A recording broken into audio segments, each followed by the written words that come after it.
Hello and welcome to Follow Everton. I'm here to react to Everton's loss at Aston Villa. Please, if you're in the comments, can you confirm if you can hear me because I'm in a different environment and I can't hear anything. That would be very useful before I start talking. Someone in the comments, can you do that? It's nice to see you all this evening despite this loss. David B, nice to have you on. Go to some blues. Bob Stevens, nice to see you on. Somebody give me a. You can hear me. Yeah. Okay, great. I can't hear anything, but that's fine. So, I think we'll be joined by Jan, the man himself, very shortly. He's just coming on, and Ryan might drop in. Ryan's fuming, he says, and yeah, I mean, I'm fuming, but I'm also unfortunately come to expect it, especially after what happened with the Bournemouth game. I mean, I think you'd be lying if you said at 2-0 you thought we were going to win the game. I think 90% of Everton fans probably thought at that point we were still going to draw the game or lose the game. I don't know. Let me know in the comments. Did you have belief that we would see that game out from a position of 2-0? I mean, firstly, did you ever think we would be 2-0 up at Villa based on our record, their previous Premier League matches in the last few years? And then at 2-0, did you think we were going to see it out? Because unfortunately, I didn't really. Goals came against the run of play. I mean, they were both really good goals from Everton, but I wasn't expecting either of them to be in that position. How do you manage the game from 2-0 up? We've already seen it happen once before in a previous match. So, there's not much excuse for it to go down and lose it again. That's really disappointing. But yeah, I mean, Villa. Ah, it's the Jan, the man himself. Can you hear me? I can hear you perfectly fine. Can you hear me? I can't hear you. Oh, apologies. Just There we hello. go. Hello.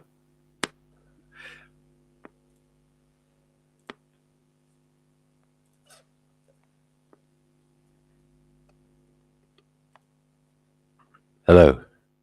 Just gonna Hello. try and sort this out. Okay, well, don't worry. Um, can you guys hear me in the comments? Because to me, that was just an absolutely awful display. Oh yeah. Hey, David. Hey, Stephen.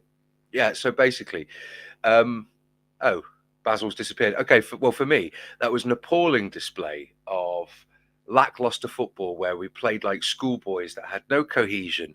We passed it across the back too much. There was no incisiveness. There was no creativity. And the only moments of creativity that we had were moments of hunger and desire from players like Ndai and Irabunam and Mangala.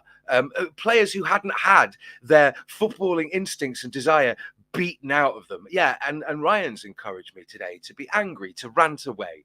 And I just don't have it in me. I was watching it, and apologies. Normally, I'm a little bit more. I try to be discursive and cultured, but we're just shite. We are shite. We are truly shite. There's no redemptive factors about it.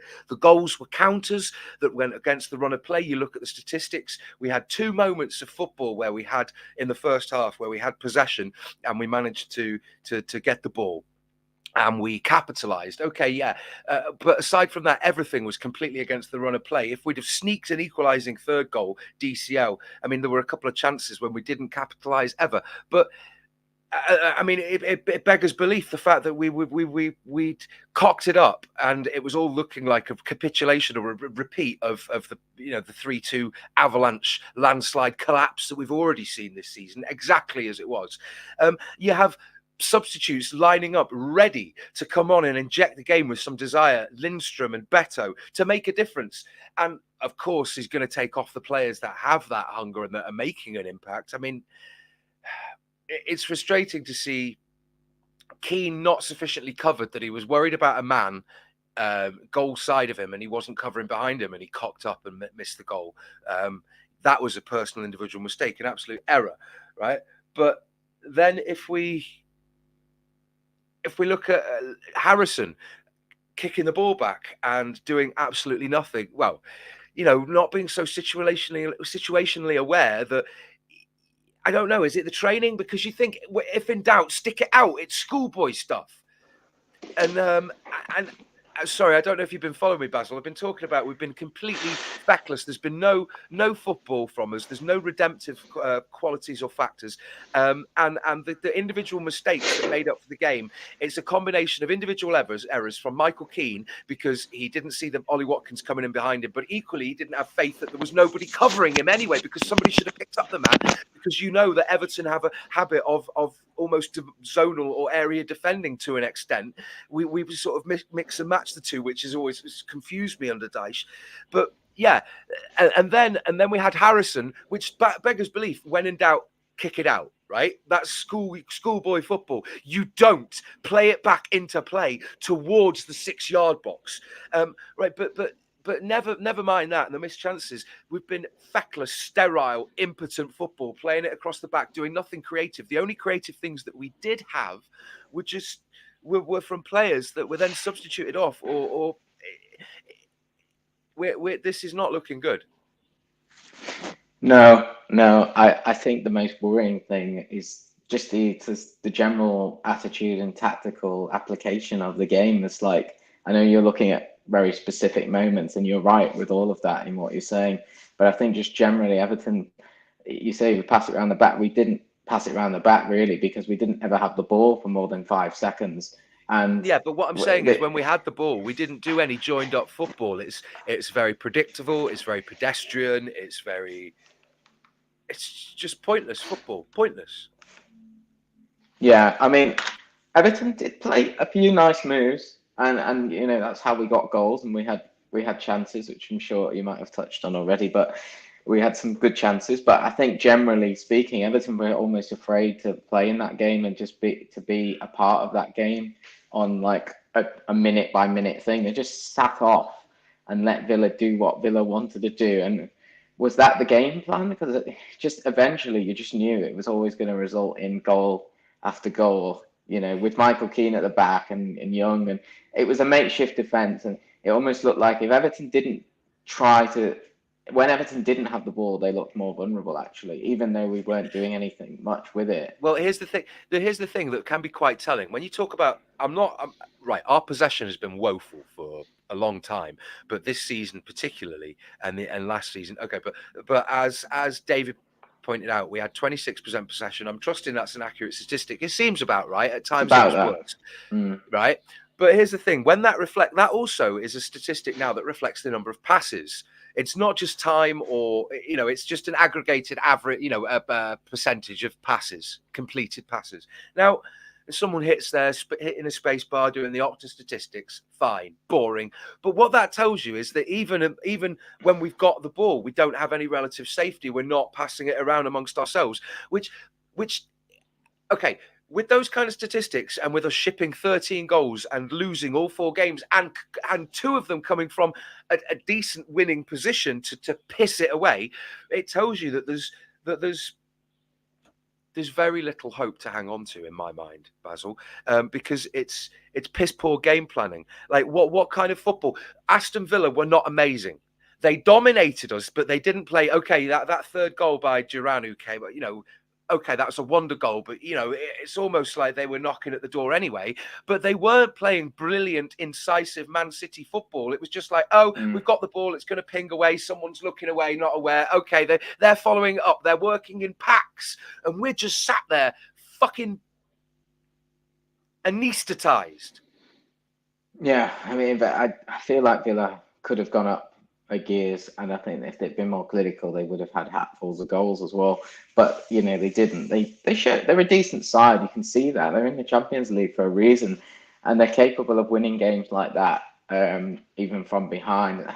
Just Everton really struggled to get grips with them, and the possession, as you say, at 26%, but it's only measured on the number of passes, isn't it? So if Everton got the ball 10 times for every time Villa got the ball 40, Everton gave it away within 5 seconds of each time. And if you measured it on a time basis of retention of the It's ball, even it would worse. be it would be worse. Yeah, it would be Yeah, worse. because we gave them the liberty to sit back. They could even play predictable football where you just think, okay, the man might not be open, but he's going to come, draw this, open the gap. Someone's going to come that, fake that run, open up that space over there, bang. Okay, and then like the ball when you're coming back, you're thinking, okay, he's going to slot it back when they nearly equalised and Pickford saved and there was a block off the line. You know, it was a moment of madness.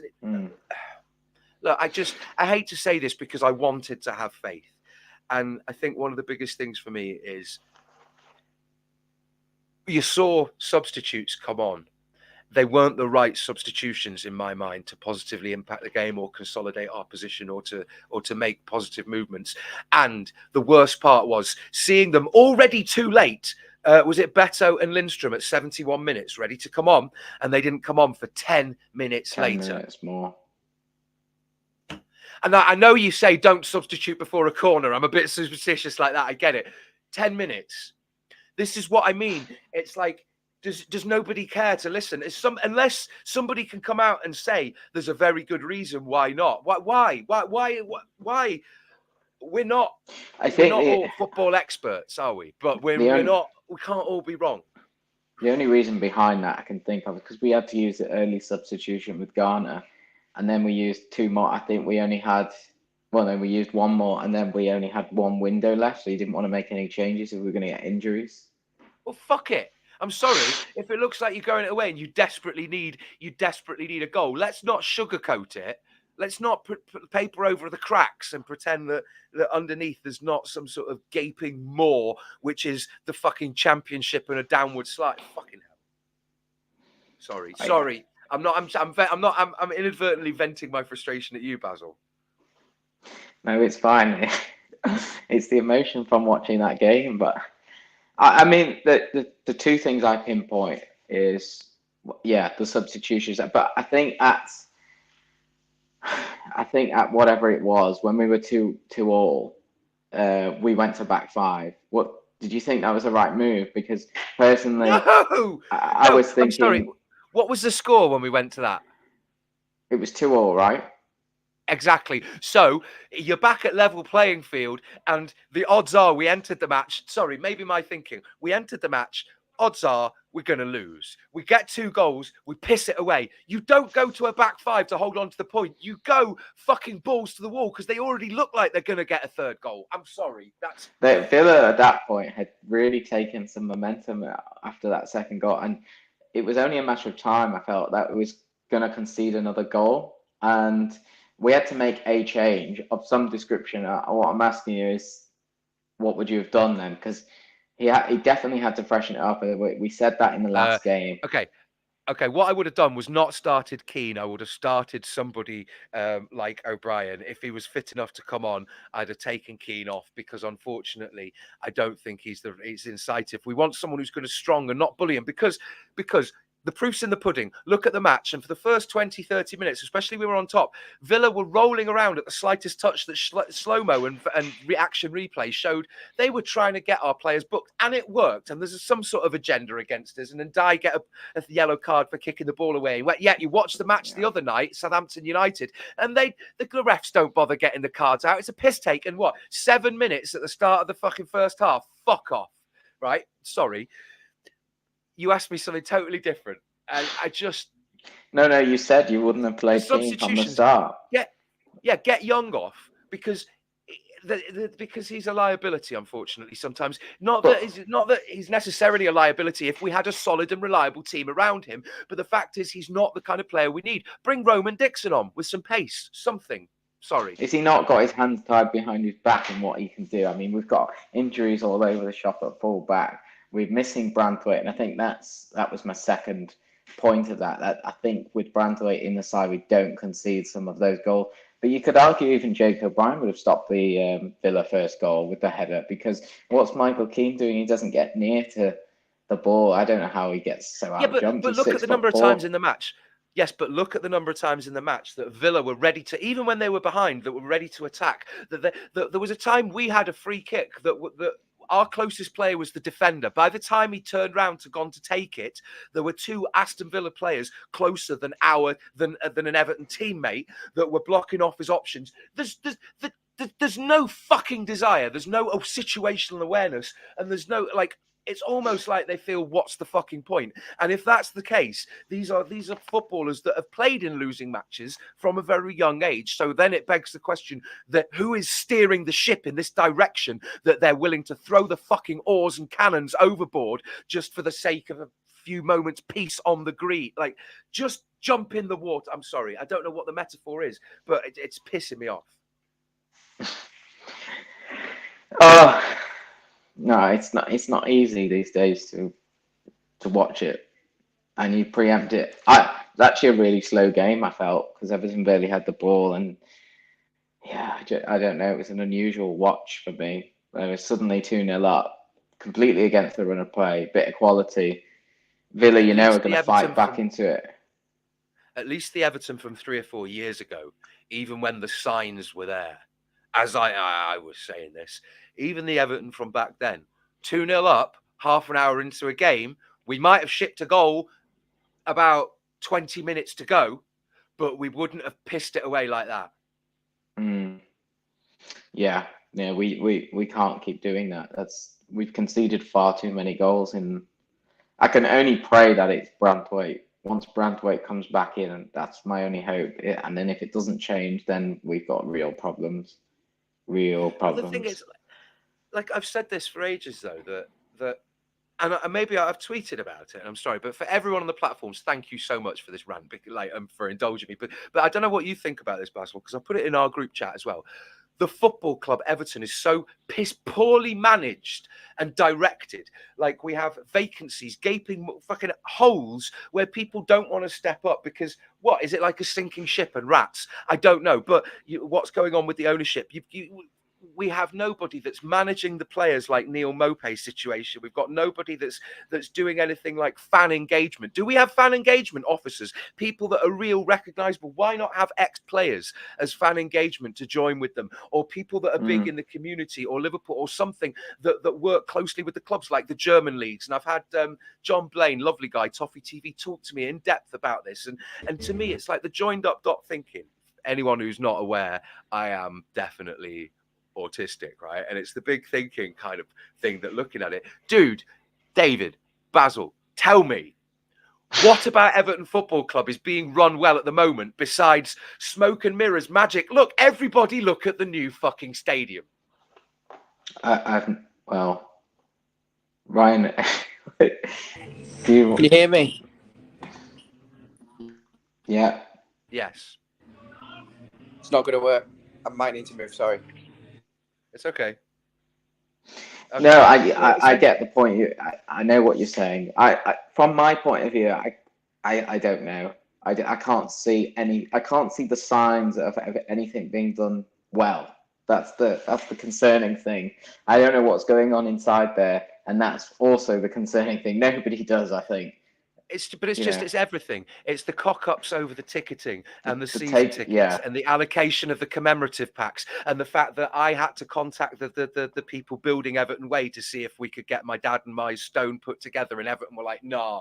And the fact that people, like, I'm not criticizing individuals. There's a breakdown in the pyramid of and the work structure and the workflow. Nobody knows who works for who. I'm definitely here now. Yeah. Sorry, Ryan. I was just ranting about how Everton Football Club from top to bottom is so very poorly managed, and clearly that affects every.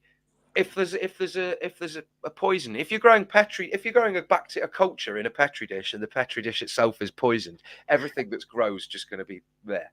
Anyway, I've only got maybe 2 minutes. Really, I can't really focus on what I'm doing. I am that angry with that performance again. I don't think it was a good performance. I think if we'd have won 2-0, even, well, you could argue Ryan, that would have changed it. But Ryan, you look like you're burying the corpse of Everton Football Club.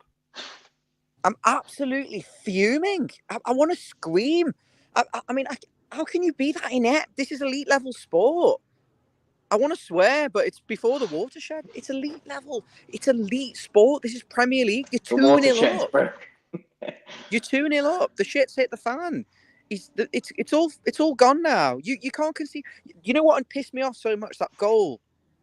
Another goal conceded inside the 6-yard box where the goalie has got to command his area, or the centre backs have got to take command, and he's like a wet lettuce, Keane, and we can't stop the cross. It was the same as the Bournemouth goals. It's disgraceful, and how open we were. I'm not being funny, Look, but even at 2-0, everybody said Very this. open.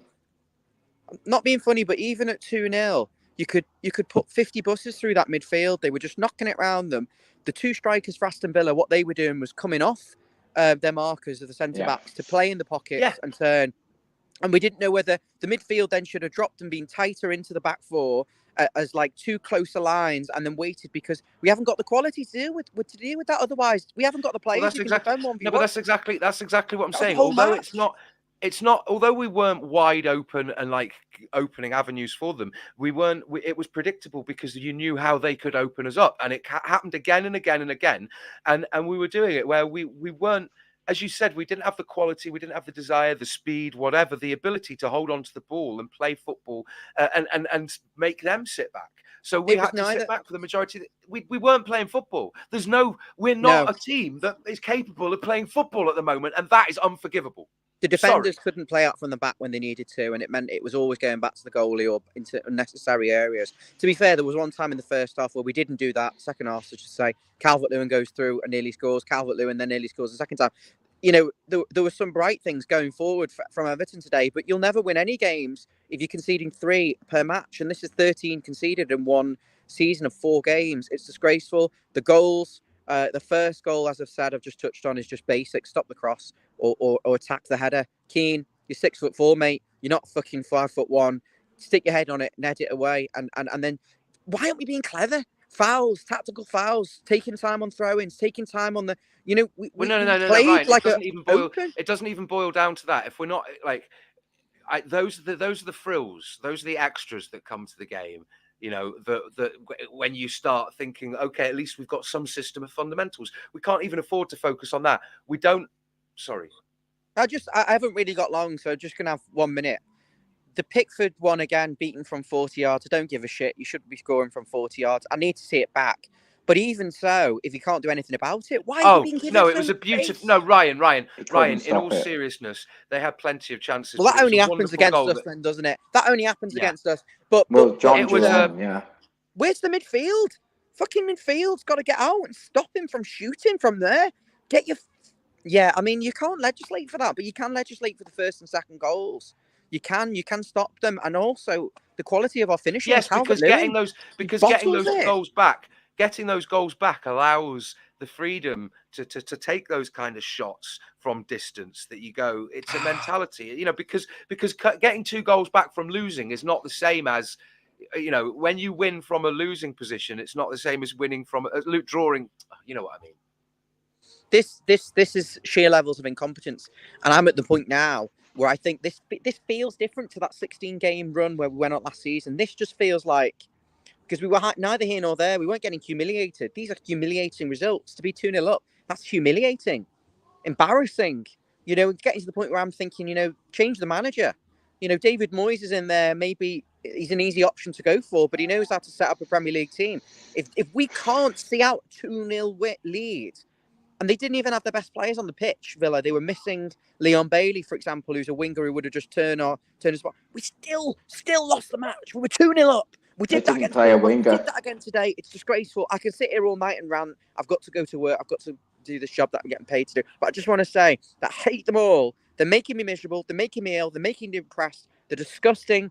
I wish they'd all... Just by a second, I think we've clearly got a Villa fan on, and we do welcome them. But I'd ask you to maybe have a bit more perspective, because we're not talking about today's match. We're talking about Everton in general and our downward trajectory. We clearly came everyone was reasonably expecting us to lose, but the fact that we lose from 2-0 up when we can't even hold on to that is the point we're making, dude. Like, it's not. You've done it we're twice. Not debating. You've done it we're twice. Not debating. Twice in 4 Premier League games is unforgivable. Is the point we're making.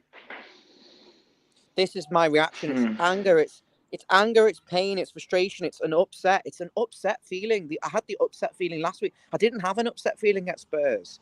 I had an upset feel. I've got an upset and an angry feeling now. But this I've is got to go. okay. This is what. So Bye. DC, right? And here's a good point. DCL did have some support, but he was Harrison was a slightly better today. Regarding that mistake, his general play seemed to be actually wanted to take players on, but I think he was invigorated by having Ndai, Irabonum, Mangala, right? But thanks for joining us, by the way. Villa fan Bog the Villain said our front three scared him. Now I'm surprised because. We've felt like they've been neutered or useless, and we don't know. Oh, is it worth trying to start better instead of DCL? But it caused problems all night. Yeah, but dude, we're not consistently okay. The front three might be scary on the break and the counter, dude. But did you, as a fan watching that game, especially after you got that first goal back, did you really think that our 2 goals against the run of play? Did you think that we were playing decent football, man? Honestly, we're not going to be insulted because we were shit. Yeah, I mean, DCL, I thought, had a really good game, actually, in his hold-up play and his strength, and he did give the Villa backline a tough time, and Konza is no easy feat, and forget the other guy, number 50, but they're good centre-backs. This is what we're complaining about. That's what I said, probably about 5-10 minutes ago, where I was like, it makes the wrong substitution, switching an extra defender, all this kind of nonsense, rather than just going, cards on the table, balls out, fuck it. Like, we got 2 goals up and we've just conceded 2. Like, oh, don't try and hold on to the point. We had no right to get those 2 goals. Sorry, David. 10-15 minutes, Villa dominated the game. You're thinking, Everton, what are they going to get anything from? They did really well to get themselves in position of opportunity by 2 good goals, 2 decent strike and nick the ball, and an excellent delivery. You're 2-0 up there. Then Mikalenko gets taken off. I think this is where it starts to go downhill, because Garner comes on. I think we're already being stretched apart by the runs of Watkins and Rodgers. I think they kept dropping off, as Ryan said, they kept dropping off into half spaces. Defenders didn't know whether to pick them up. The midfield wasn't deep enough to pick them up. So there's a whole big gap in there. They weren't tight enough. That, as you say, for me, that was pivotal. The decision to put Garner, who is naturally a central midfielder, at a right back, when you could have put Ashley Young at left back, supported by Tarkowski, and Dye and Irabonum, who are all quicker, more solid players. I mean, Dixon. Right? You could, and then brought in Roman Dixon. Yeah. And you see on that first goal, James Garner gets caught sort of watching one of the men, and he leaves Luca Dean basically on the overlap. Now, I don't know. I'd have to see it again. Is it Harrison should Harrison attract back to Luca Dean, or was it Garner's responsibility? But either way, there's a mess. There's a mix-up. He's not used to playing right back. I can't, shout at him too much. They've not prepared tactically for him playing right back. It was forced into that. And I'm looking at the cross and thinking he should stop it. Michael Keane should be reading that better. And, but I think it's avoided. Oh, you've just, I do apologise, I think. Oh, no, you're back. Your sound just went there. Oh, Neil, even a Liverpool fan. Look, I'm just starring all these comments. We really do appreciate, not just Evertonians coming on here, because it's about football. It's about, ranting and venting, and but it's just. So you're still 2-1 up there. Still 2-1 up. You see into half time. That's not too bad. You would have taken that. You would have snatched your hand off for that. Now the turning point for me is after Everton is probably 1 or 2 bits of good play in the whole game, which one of them led to DCL going clean through. And he just takes the world of time, and one-on-one, you need to just go with an instinctual finish, either dink it over the keeper, take it outright, but he cuts aside, he's too slow, and that was a gilt edge. He gets tackled, and it was a gilt edge chance there, and that's the point where you're thinking you didn't score that. We needed to go 3-1 up to have any chance of winning this game. The writing's on the wall, and then I think he hit the bar as well very shortly after, but it's. From that moment on, as a fan, I think you're thinking, if we're not going to score that, we're not going to get anything from this game. And then the other goals, obviously, one of them was at the wonder strike. What was the one before that? The 2-2 goal. Can't remember that now. It was Harrison, a ball being lumped forward and Harrison flicking it with his foot and putting it in the path of Ollie. I know what you 6-yard box. I know what you were saying. And Keane wasn't close enough to the man. And also, well, what I would say is, why are you going for that ball? Like, why not head it out, or why not put your body in front of it rather than a wild flick with the outside of the foot when you're jumping and the ball's coming down? Okay, just wild. But I want to ask, what was Harrison doing? What was he being the one in the back line for at that moment? I need to see it back, but I don't understand why he's the one who seems to be in the right back position or the DM position. Because there's no desire to work as a team. He's the one hard worker. He comes back and he stretches for it, and he gets really unlucky. But I can't say to him, "Oh, you shouldn't have gone for that," because he's got to go. Yeah, no, I'm not blaming him. Like I said with the Keane thing, where was the midfielder coming in, just like Harrison? But it's absolutely. And there's no joined up team. Like I said, when we got throw-ins, there was one time we got a throw-in, the ball got, and I thought, excellent, we can launch forward and have some pressure and maybe pick them apart and get a chance. And before we even turned to take it, well, when the ball went out, the player that went for it, the closest player, was an Everton teammate. By the time he turned around and gone to take it, that teammate hadn't moved, and 2 Villa players were now the 2 closest players to him. And I'm thinking, you fucking assholes. Like, sorry. But, and I don't want to blame them, but where does it come from? Is it the management and the trainer? Like, clearly the training squad work with the team, and the training squad work with the manager. The manager works with both them and the team, all that kind of stuff. But then where does it come from? This whole attitude. I think they just don't. I think they do prepare. Obviously, they are doing something at Finch Farm, but I think as soon as one little screw gets taken out of the table, the whole thing collapses. They have no idea how to deal with it. It's like nobody stands up and says, "Oh no, we can't be doing that now." You know, the captain's got to stand up and say and sort it out. You know, you can't just let one little knock and then everything's going well. And that, that. No, go on. No, apologies. Yeah, I just. I mean, the thing is, we've seen it. Time and time again. Our football quality has declined. The quality of players has declined. The quality of coaching staff has declined. The quality of the fabric of Everton Football Club has declined. We ostracize and put out to pasture old players. I mean, okay, look at the situation now. Why are we not getting Baines and Osman? What happened to Carsley? What happened to this big Everton sort of mentality? It might not be the right thing to do, and I'm not saying these are the right choices, but I'm saying the choices we've made are demonstrably wrong. We've stuck by them. Things have got worse. We've made similar downward trajectory voices, and I'm just sick of being placated and spoon-fed and distracted with the promise of a new stadium. I don't give a fuck if we can't even play football. Yeah, what's the point? What's the point? We've drained ourselves the capital so much that we can't even buy a player. Yeah, everything's on loan, everything's taking scraps from other clubs. You know, go back to the game near the end of the game. So we end up conceding this wonder goal, but what we haven't talked about is what for 5 minutes before that wonder goal, they just passed it around like Everton didn't even play. Everton get near to a Villa player.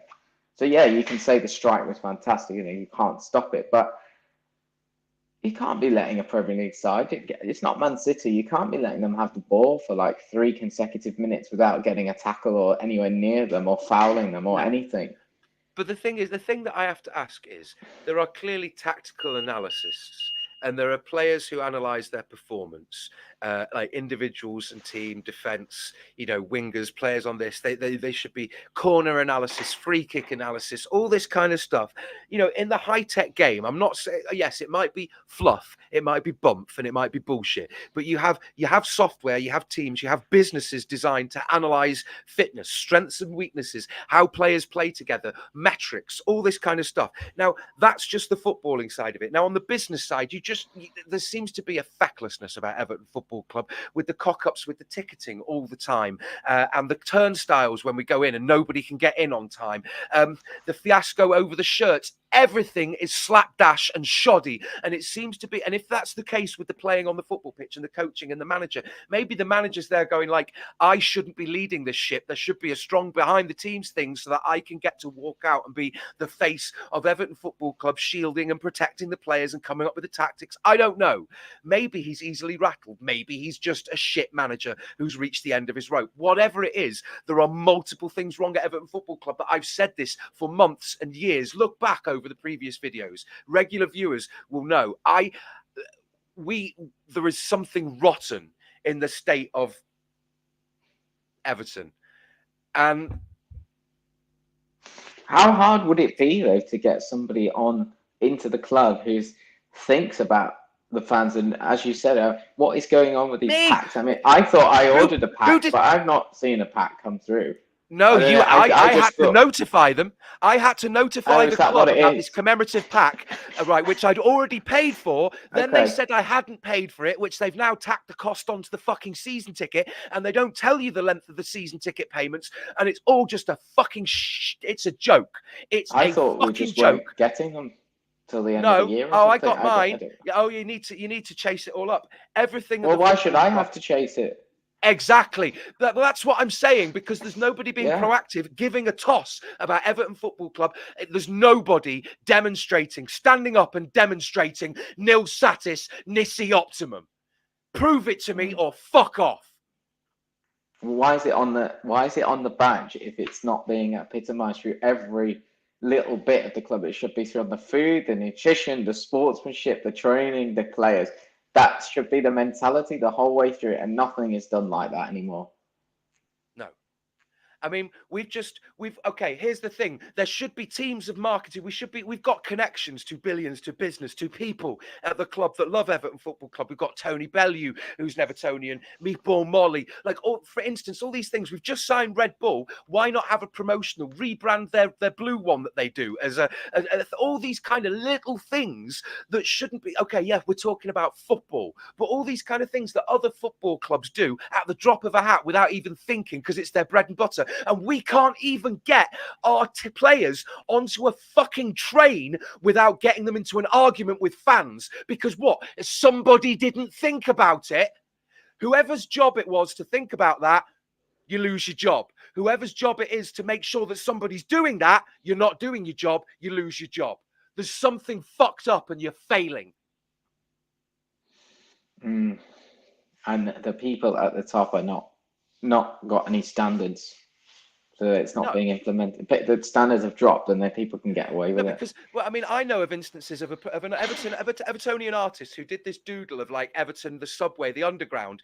Rather than Everton working in conjunction, someone from the club stole his idea and now sells it as Everton merchandise. And this is just the mentality. It takes the fucking piss.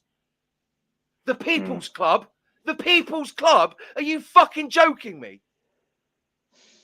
Yeah, we've got to be careful, especially in the next few years when we move in the stadium and prices go up and tickets become outrageous amounts. People get priced out. The average cost at the moment of what 50% of people's average income is meant to go on necessities. Well, I'm sorry, the whole bill package 50%. The average income and the average rent is 55% of the average salary. The majority of people living in this country rent and don't have a salaried job. That's just the statistics, right?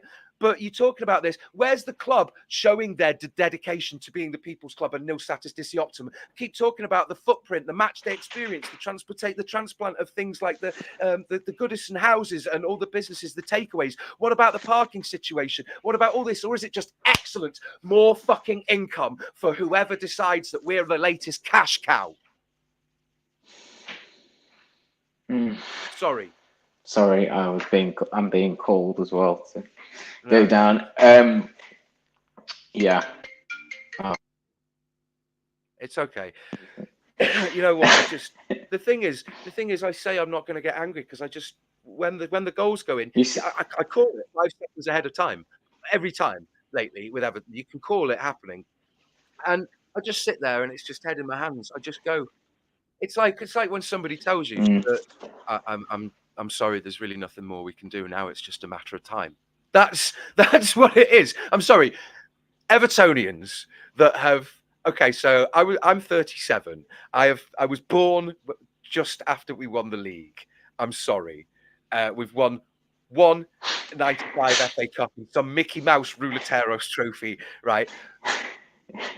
I ask you, watching Everton play at the moment, when you look at a predictable team sheet that depresses you, that's got Villa, we played today, once decided to go out on a limb and play all their young players and really reinvest in the youth academy, right? But watching Everton at the moment, is it not like somebody's just come out when you've had a phone call? Oh, you need to come into the hospital. We've taken so and so in, and they're basically, the doctor comes out and goes, "I'm really sorry. We tried, and then this, but unfortunately, there's not very much more we can do, and it's just a matter of time." I'm sorry. Does that? It's just like talking about Everton, isn't it? Unfortunately, it has got to that point where you just come to expect it, and it's not good enough, and it shouldn't be. But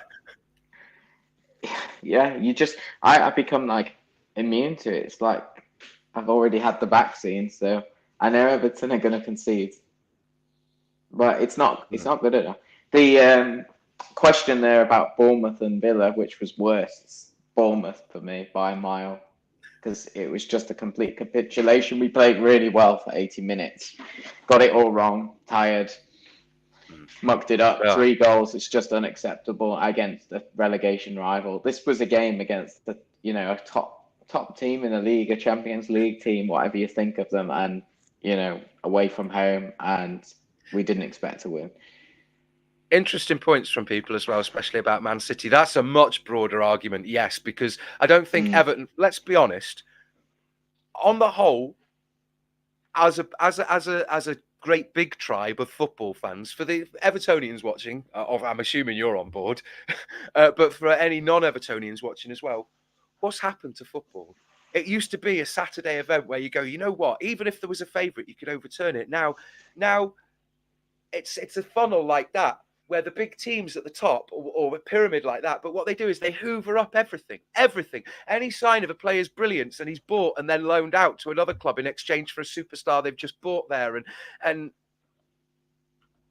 you have situations like this, like Everton, like players overextending, like Leicester going boom or bust and literally falling foul of the same rules, and other things that sorry, it's just... Yeah, you're basically making up the numbers. There is no regulation. If you don't have regulation in something that is basically an ongoing race, that's what capitalism is, and that's what if you don't have regulation, you end up with like the Pareto principle, the rule of 4 or 5, and you end up with the same cohort of clubs at the top. Yeah, I mean it's a close shot, and it's interesting to see the charges being levelled at them, but it's not good. I don't see it going anywhere because it's all messed up. Where's the excitement? And the thing is, well, you talk about people like Richard Masters, and they want to make a mark, and they weren't happy with introducing VAR, and then rather than leave on ignominy, like the thing is, everybody watching, you work in a workplace, when there's a new oversight committee or to deal with a problem, they don't wind it down and go, oh, our job is gone. They still like to meet every week and pat themselves on the back and decide to come up with more bullshit to make themselves feel relevant and important. Fuck off.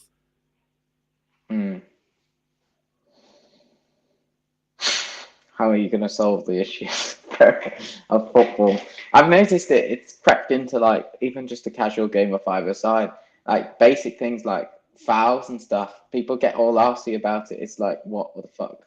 It's it wasn't a foul. It's everything's gone so soft, and everything's gone scripted, and everything's so gone controlled. How you can get a player that one end of the pitch can hold off 3 defenders and then go down just at the opportune moment to win a free kick, and yet the moment he gets challenged at the other end of the pitch or something, he goes down like a drunk at a bloody wedding. It's just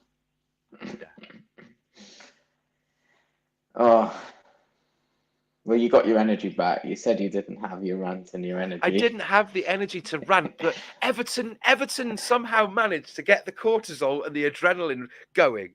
Like, it's frustrating. It's not good for your health, though. No. You're going to make yourself ill.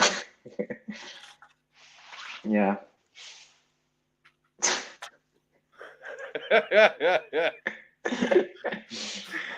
We're not quite there.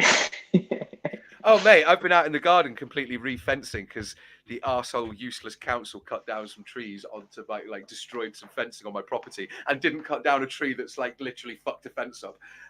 But my legs are literally swelling up. I've got hundreds of insect bites. So I'm just watching this match, like scratching my legs, going, fucking useless assholes, useless. Yeah. Oh, it's horrible. Insect bites. We need to get something on that. Yeah, well, the thing is, we need to get something on Everton Football Club, and you can't start. We need to get some cream, some spray. Well, put it this way: you don't give people chemotherapy until you've excised the tumor, do you? No, but have we, or is that the takeover? That's the question. I mean, okay, so I'm hoping that this Alaris or whatever it is, or Alia investment fund, or is actually an intermediary and not some sort of somebody that's in bed with Elon Musk, because, oh my God. Yeah. Sorry if Ryan's going to have a go at me here, but. No, but Steve's having a go at me because I said I will be on this till 8 o'clock, and then they can't eat the dinner, so I'm going to have to go down. It's 8:30. I believe there's another football match taking place at the moment. There is. I'm sure people are watching it. The ridiculous spectacle of football. What good is that of football, right? I know you used to have back-to-back games, and that was one day after the other, and 3 games in 5 days and shit like that, which was too far away. But this is just another example of money. Oh, it's for the TV viewers. It's not for the actual playing of the football. Anyway. Sorry, you can stay on and do a phone. You can stay on and take people on the phone. I need to go because I have a guest. I've got sciatic pain. My blood pressure's. Okay, but the point that I was saying is that, David, I don't know if you agree, but at the moment, I hate to say that I hate being an Evertonian. It's depressing. It's miserable. And the fact is, there's a whole army of us looking at this going, this situation isn't good enough. It's unacceptable on so many fronts. And then we're just told, oh, hey guys, Bramley Moore.